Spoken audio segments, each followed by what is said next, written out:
my name is Vaishnavi Prabhu. I am currently studying in Don Bosco. I am pursuing my second year in BPEd.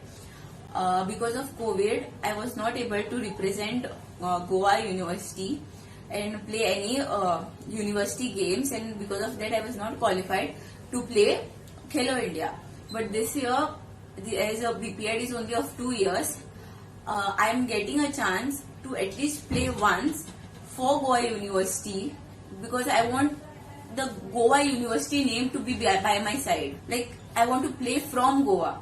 This will be my last, so I want to play from Goa University at Khelo India.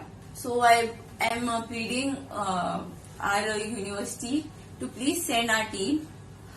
We are ready to do our own expenditure and go to play at university games, and our association also said that they'll help us to reach the venue.